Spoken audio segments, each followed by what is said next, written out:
Bom, falando um pouquinho onde está, todos vocês sabem, né? Hoje, se a gente voltar à história, em 1975, nós não tínhamos produção nenhuma de café robusta ou conilon no Brasil. Hoje já representa 25% da produção brasileira, né?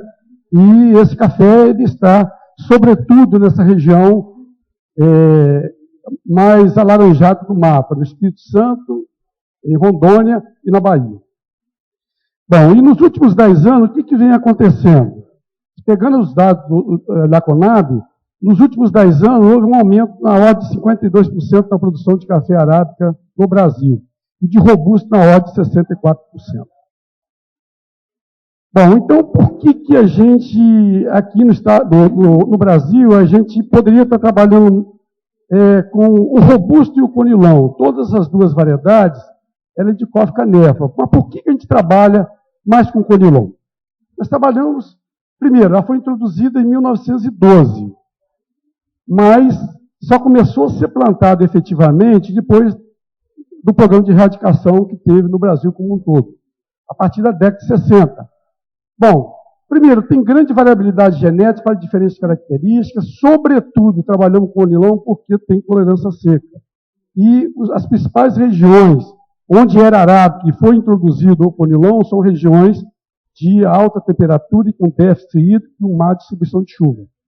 É uma planta de porte mais baixo, ela tem facilidade de propagação vegetativa, tem alto potencial produtivo e tem grande variabilidade para a qualidade de bebida. Bom, então, aqui nessa região, como dito, é onde está concentrado o nosso conilon. O Espírito Santo sobressai com a maior quantidade, né, de café produzido, com 9,7 milhões de sacos. Depois vem a Bahia, Rondônia, com 1,4 milhões de sacos, e a Bahia com 0,8 milhões de sacos. Falando um pouquinho desses estados. Então, hoje, Rondônia está com 126 mil hectares, já dito com 1,4 milhões de sacos, e a produtividade ainda é baixa, em torno de 11 sacos por hectare.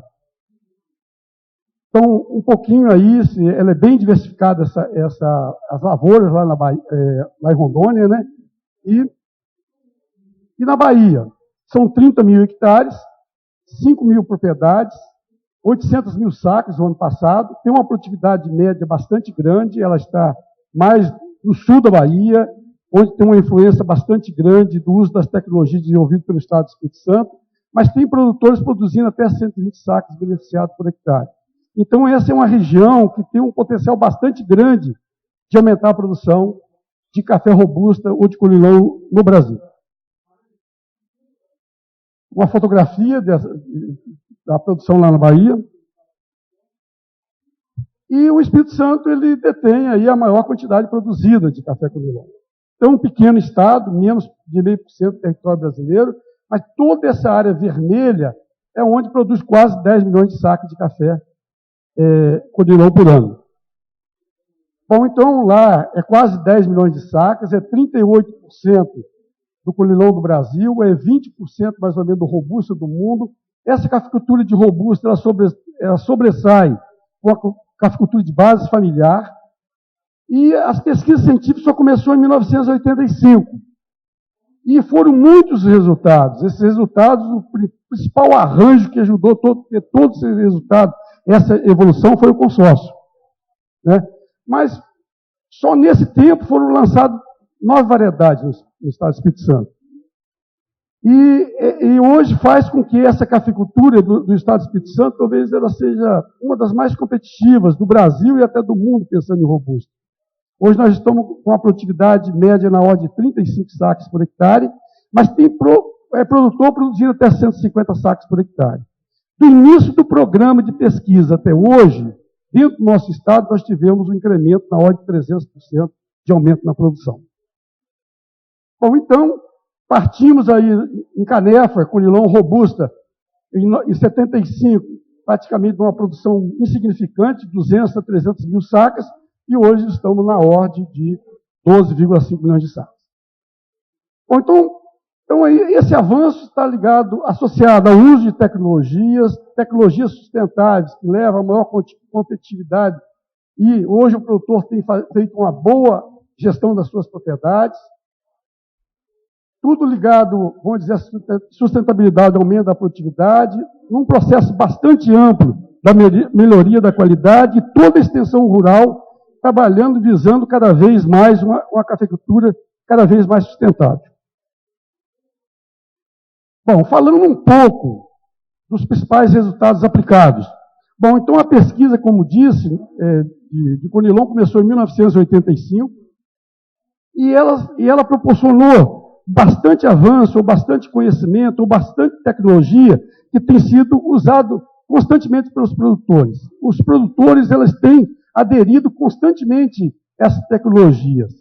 São tecnologias associadas ao plantio em linha, são tecnologias associadas a variedades, são as tecnologias associadas ao manejo da planta, poda, a irrigação, nutrição, manejo de pragas e doenças, e, ultimamente, tecnologias voltadas ao manejo da irrigação.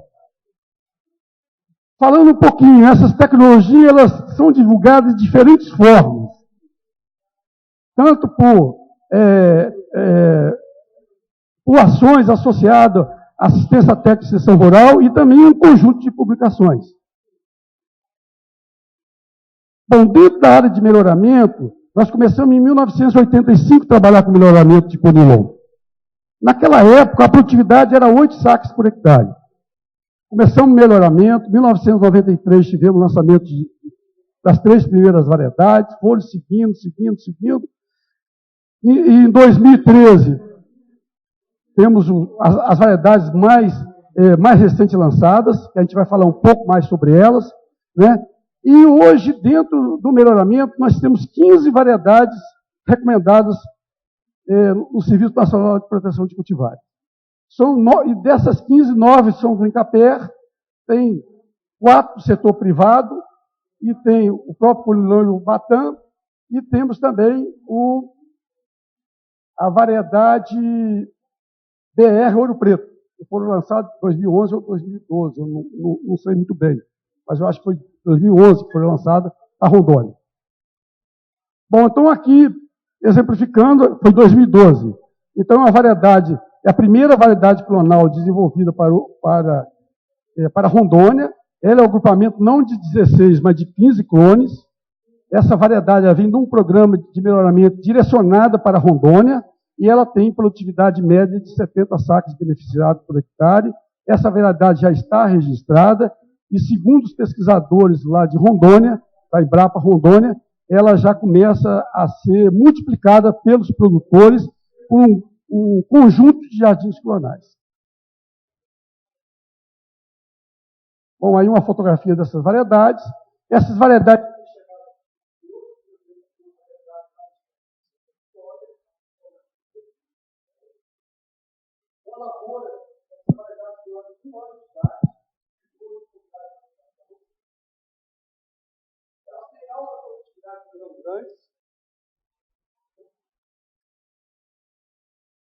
e são variedades que sempre no melhoramento a gente busca a uniformidade de maturação. Bom, para que essas variedades cheguem aos produtores, todo o programa de melhoramento trabalha em cima de uma estratégia de jardins clonais. Esses jardins clonais faz com que esses materiais genéticos cheguem a cada produtor de cada estado, de cada região. Temos toda a técnica aprimorada para multiplicação via vegetativa, esses jardins clonais. Uma planta bem manejada, bem ajustada, ela chega a produzir 300 a 500 descendentes por ano. E esses jardins clonais têm sido a base da renovação do parque cafeeiro do Brasil, via propagação vegetativa. Aí, uma fotografia de um viveiro na Bahia, de variedades clonais. E outra parte do melhoramento que é muito estratégico para nós é o banco ativo de germoplasma. Hoje nós temos um banco ativo de germoplasma no Incaper, no estado do Espírito Santo. Esse banco ativo de germoplasma ele tem 500 acessos. Esses acessos têm sido caracterizados por 32 descritores agromorfológicos e marcadores moleculares. Bom, aí mostra a grande variabilidade genética, isso é altamente estratégico, pensando no futuro da cafeicultura de robusta do Espírito Santo, do Brasil, e até pensando até fora. E Também nós trabalhamos não só dentro da estratégia de melhoramento via sexuado, mas mais sexuado. Nós temos aí um trabalho de um dialelo envolvendo 10 progenitores superiores divergentes complementares. Tem avaliação de 45 híbridos. Aí são resultados de 2 anos e 6 colheitas. E os melhores híbridos eles tiveram uma produtividade superior a 120 sacos por hectare, uma heterose maior que 20% em relação aos melhores pares. Bom, são tecnologias nas diferentes áreas do conhecimento. A poda programada de ciclo é a evolução da poda. Hoje os produtores têm feito isso de forma adequada. Essa tecnologia ela aumentou, em média, pode aumentar 33% a produtividade do café e com a redução de 30% da mão de obra. Isso, para fazer essa poda programada de ciclo, é necessário a gente utilizar a técnica de vergamento, o arqueamento mostrado pelo doutor Imbiré ontem na sua apresentação. Ela é importante porque ela já fixa na primeira colheita, ela já fixa 4 hastes por planta, ela já fixa, já na primeira colheita, 12 a 15 mil hastes produtivos por hectare e prepara a planta para que seja submetida à poda programada de ciclo. Então, a poda programada de ciclo é importantíssima. Ela renova a lavoura de 5 em 5 anos. Ela é feita desde a primeira colheita por 24 meses. E até a quinta colheita a gente só trabalha o aspecto da retirada dos ramos plagiotrópicos e desbrota. E na quarta ou quinta colheita, dependendo da lavoura, você renova a lavoura plenamente. Então, depois de 4, 5 anos, você tem uma lavoura a poda dessa forma como vocês estão vendo aí. Bom, outra área que foi muito boa, ou bastante trabalhada e com resultados bem significantes e importantes, é a área de nutrição e adubação. O conilon é uma planta que responde muito satisfatoriamente à adubação. E são muitos os resultados, aí eu vou só apresentar apenas para ilustrar o resultado de Presório 2007, que mostra que à medida que evolui a idade da planta, há necessidade de maiores doses de NPK, os maiores acúmulos de nutrientes ocorrem na idade entre 4 e 5 anos e mostram uma resposta quadrática. Da mesma forma, pelo mesmo autor, mostra que à medida que se deseja maior produtividade, há necessidade de maiores doses de NPK nas adubações e se mostra uma resposta linear. E baseado nesses vários resultados, foi criado um software, ele é gratuito, encontra no site do Incapea, www.incapea.es.gov.br. É um software que ajuda na programação e recomendação de calagem. A gente entra num formulário próprio com o resultado da análise de solo, a expectativa de produtividade, o espaçamento e a idade da planta, e com isso a gente já tem um bom indicativo, uma ferramenta muito importante para se fazer a recomendação de adubação para o cultivo do café conilon. Bom, então são vários outros resultados na área de solo, de manejo de solo, de conservação de solo, de manejo de pragas e doenças, e assim por diante. Mas a gente gostaria de gastar um pouquinho o tempo da gente expondo sobre as 3 últimas tecnologias desenvolvidas pelo programa de melhoramento do Incapea, né, que foi o desenvolvimento das variedades Diamante, Jequitibá e Centenário. E são novas variedades clonais de café conilon para o estado do Espírito Santo. Bom, essas variedades elas foram desenvolvidas por um programa de melhoramento que busca várias características, busca sempre vantagens no aspecto de produtividade, de resistência a pragas e doenças, de arquitetura, de uniformidade de maturação, mas o principal destaque dessas variedades está na qualidade de bebida. Bom, então é um programa de melhoramento que a gente, vamos dizer assim, coordena no estado do Espírito Santo, mas os resultados a gente tem que atribuir a muitos parceiros, e o principal parceiro desse programa, desde o início dele, foi a Embrapa Café, junto do consórcio. Se não fosse a Embrapa Café e o consórcio de pesquisa, eu acho que pouco desses resultados nós teríamos. Então, a gente tem que agradecer muito essas instituições, esse arranjo, entre outras. Parceria também muito importante, que fez a parte das análises da qualidade da bebida, é a Nestlé, onde foi feito isso lá na França, a Conilon Brasil, e sempre com um apoio muito importante de instituições ligadas ao consórcio, como o Instituto Agronômico de Campinas, a Universidade Federal de Viçosa, a própria Universidade Federal do Espírito Santo, CCA-UFS, o CNPq e a FAPES. Muitos acham, como foi divulgado, que isso foi uma pesquisa feita muito no laboratório, alguém pergunta se tem transgenia nessa pesquisa, então tem especulação de todas as naturezas. O que a gente gostaria de estar passando para vocês, que as principais estratégias de melhoramento utilizadas foram melhoramento via propagação vegetativa, via assexuada, a maioria das pesquisas foram de campo, lógico, utilizando algumas coisas ligadas ao laboratório, e aqui está a equipe que mais trabalhou dentro desse projeto. Então aqui, e a maioria dessa equipe ela está nesse evento. A doutora Ibiré, a doutora Maria Amélia, o Lani, o Verdinho, o Paulinho, o Aldo, o Paulo Tragino, o Zé Luiz, só 2 componentes que não estão nesse evento. Bom, então aí tem toda a descrição dessas variedades, e essa variedade, ela mostra que a ciência começa a revelar que o conilon tem qualidade, sim. Muitos achavam que não tinha qualidade, mas a ciência começa a mostrar se tem essa qualidade. Muitas vezes essa qualidade ela não tinha sido revelada, não tinha sido estudada ainda. Bom, então, é uma variedade clonal, usando as estratégias de melhoramento via sexuada, propagação vegetativa. E para desenvolver essa variedade, nós demoramos 12 anos. E foram 12 passos. 10 passos em 12 anos.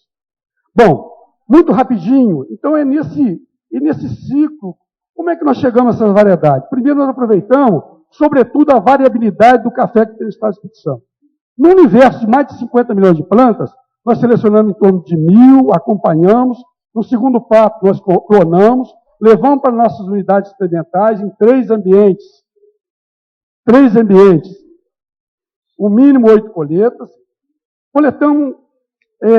Nós coletamos informações para 17 características, aplicamos bem a estatística e a biometria, e desses 50 milhões de plantas, avaliando mais ou menos 1.000 experimental, nós chegamos a 54 materiais superiores. Pegamos o grão desses materiais, encaminhamos para fazer análise de qualidade. Parte dessa análise de qualidade, tanto bioquímica como sensorial, foi feita no Brasil, pela Conilon Brasil, e também encaminhamos essas amostras de 3 locais para a França pela Nestlé. Com base nesses resultados, nós saímos de 50 milhões, 1 milhão, chegamos a nível experimental, selecionamos 54, pegamos 27 superiores, agrupamos por época de maturação e chegamos às 3 variedades: Diamante, Jequitibá e Centenário. Então, elas são clonais, sendo Diamante é uma variedade de maturação precoce, formada por 9 clones. A Jequitibá é uma variedade de maturação intermediária, formada por 9 clones também. E a Centenária, formada por 9 clones também. Fizemos os testes de compatibilidade, registramos, estão protegendo esses materiais no Serviço Nacional de Proteção de Cultivares e fizemos o lançamento.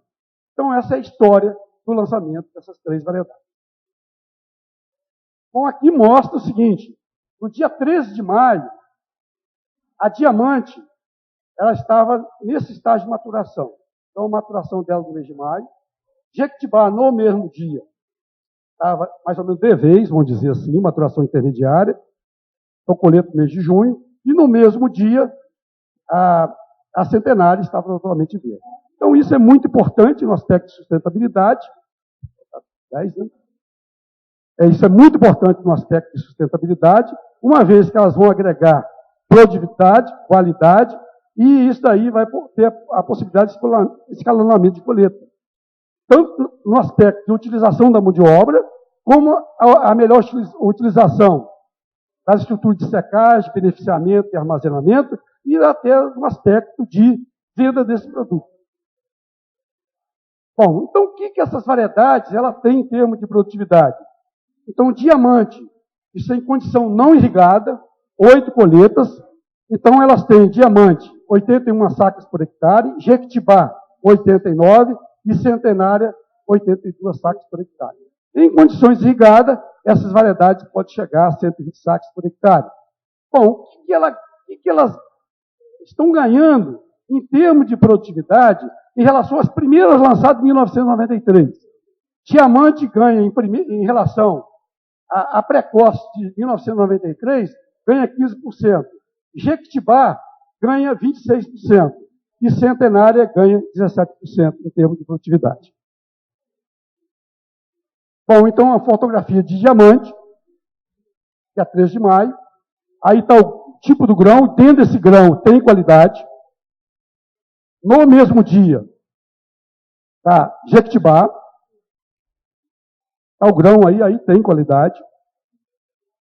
E Centenária, no mesmo dia 3 de maio, totalmente verde. E as análises bioquímicas sensoriais mostram que tem qualidade. Bom, e além disso, foram avaliadas várias outras características, mostrando que são variedades moderadamente resistentes à ferrugem. Elas têm um vigor bastante grande. Elas têm um chochamento de grão na ordem de 10 a 12%. Então, entre outras características, que mostra ganho em relação às variedades até então lançadas, até antes de 2013. Bom, então foram feitas análises de qualidade dessas variedades. Isso foi feito utilizando o protocolo de robustas finos da CQI, que é o Instituto de Qualidade do Café dos Estados Unidos. Foram encaminhadas amostras naturais, não foram de cerejas descascadas, e foi com base em 3 locais. Então, como dito, foi feito pela Nestlé Conilon Brasil. E são muitos resultados, mas os resultados mostram que, em média, elas pegaram 78 pontos. 78 pontos dentro dessa escala, para a Conilon, seguindo esse protocolo da CQI, enquadra como café superior a café fino. Além disso, mostra características de aroma e sabores, como chocolate, caramelo, frutas vermelhas, cacau, floral e adocicado. Aí o lançamento, o evento, o consórcio estava lá, fizemos em 2 locais, um lançamento muito legal, muitas pessoas, muitos produtores. E hoje nós estamos no processo de disponibilização dessas estacas para a formação de jardins clonais. Hoje nós já distribuímos 120 mil estacas, em 2013 nós teremos essa meta cumprida, 120 jardins clonais, e isso mostra o seguinte, para 2015 e 2016, esses jardins clonais têm a possibilidade de produzir mais ou menos 35 milhões de mudas clonais dessa variedade por ano, que serão suficientes para a renovação de 70% do parque cafeeiro de Conilon do Estado do Espírito Santo por ano, com essas variedades. Então, isso é uma contribuição, mais uma das contribuições sustentáveis para o Conilon no Estado do Espírito Santo e até no Brasil. Nossos produtores, os veristas recebendo, no dia do lançamento, as mudas, os produtores indo conhecer a tecnologia no campo, e chegando lá no campo, na primeira colheita com 30 meses, teve 30 meses na primeira colheita, 116 sacas beneficiados por hectare. Bom, mas aí não para, nós temos muitos desafios, já estou terminando minha apresentação, e são muitos desafios. Mas o principal desafio que nós temos no nosso programa e no nosso planejamento estratégico, pensando no Conilon, é qualidade, qualidade, qualidade, qualidade acima de tudo. Então, o nosso trabalho, tanto da pesquisa, como da extensão, da assistência técnica e extensão rural, é voltado para a melhoria da qualidade do Conilon.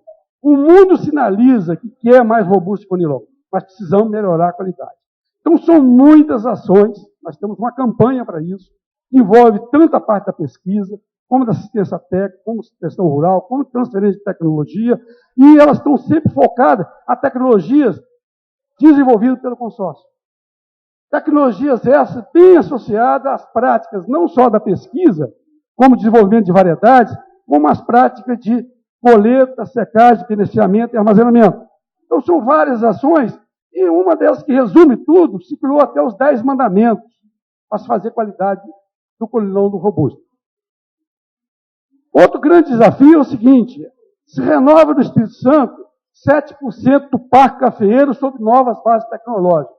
Ninguém tira uma lavoura de café no Espírito Santo para plantar outra, usando espaçamento mais ajustado, a muda clonal, sem irrigação. Todos plantam, renovam com irrigação. São mais de 50 milhões de plantas por ano que são renovadas. Mas vem aquela pergunta: será que tem água para todos, numa região como aquela? Então, isso é um problema, né?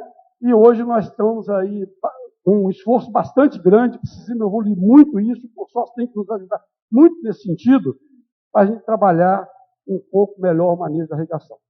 Falta muito conhecimento, muitos conhecimentos eles são extrapolados do arábico para o conilon, e nós precisamos reforçar o uso da água para o nosso conilon. Pesquisa nesse sentido. Outro desafio é quase 100% dos nossos plantios, eles são a pleno sol. E se nós queremos buscar uma cafeicultura cada vez mais sustentável, pensando na seca, pensando no aquecimento global, pensando em tudo aquilo que o consumidor cada vez procura de nós, nós precisamos trabalhar mais na associação de café com água. E os trabalhos feitos até então mostram o seguinte: que as tecnologias desenvolvidas a pleno sol, quando se coloca em condições de sombreamento, elas não têm o mesmo comportamento. Os clones não têm a mesma resposta, vamos dizer, o desenvolvimento da planta é diferente, a incidência de pragas e doenças são diferentes, a poda do café tem que ser diferente, o espaçamento tem que ser diferente, e assim por diante. Então, nós temos um caminho bastante grande nessa questão da associação de café com água. A colheita mecânica é outra questão. Nós temos um planejamento no Estado do Espírito Santo e nós temos até 2020, nós temos que chegar a 15 milhões de sacos de café. Se nós não resolvermos essa questão, nós não vamos conseguir atingir as metas que estão estabelecidas para isso. Então, tem um esforço bastante grande nos últimos 3 anos para tal coisa. Isso foi muito discutido ontem, numa mesa redonda sobre a colheita mecânica. Os resultados exploratórios e preliminares são assim, muito promissores, mas ainda nós não temos resultado para isso. Então, precisa de esforço nessa natureza. Transferência de tecnologia. Hoje, tem bastante tecnologia, ela tem chegado de forma bastante intensa. Só para registrar, hoje nós temos, dentro do Estado do Espírito Santo, 70 extensionistas levando essa tecnologia para cada produtor do nosso Estado. Só o ano passado foram 943 eventos de transferência de tecnologia dentro do Estado do Espírito Santo, atingindo 25 mil cafeicultores. Estou fechando, é 1 minuto só, né? Então, uma das metodologias de extensão importante é a lavoura demonstrativa, mostrando aí uma delas. Isso daí é uma lavoura demonstrativa lá em Pirapora, né? Uma fazenda do produtor, mas uma lavoura demonstrativa com 24 meses, 83 sacas, com 36 meses, 100 sacas por hectare, com 48 meses, 143 sacas por hectare. Guarda essa imagem. E tudo isso foi possível, e será possível a gente alcançar por intermédio do consórcio. Se não fosse o consórcio, né, e todas essas parcerias estabelecidas, eu acho que a gente não tinha avançado nesse nível para o nosso café com leite. Então é isso que a gente tinha que apresentar. Agradecemos ao consórcio e o nosso muito obrigado.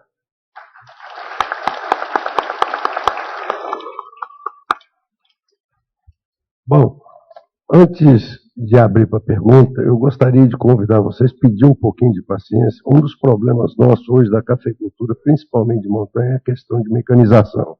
E nós temos aqui hoje, nessa sala maior, onde tem um grupo maior, para poder ver o que está sendo de esforço nesse sentido, eu gostaria de convidar, antes de terminar e das perguntas, o professor Mauri Teixeiras, da Universidade Federal de Viçosa, para que em 1 ou 2 minutos ele faça uma apresentação de uma máquina. Nós vamos ver um filmezinho curtinho de 5 minutos para mostrar a força do Brasil no sentido de inovação e no sentido de resolver os problemas quando há necessidade de resolver.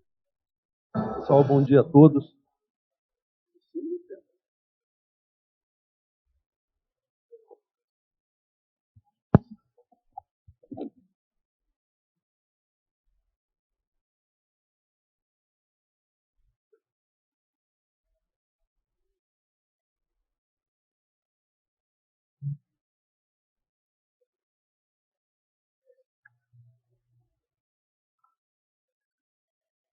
Alô.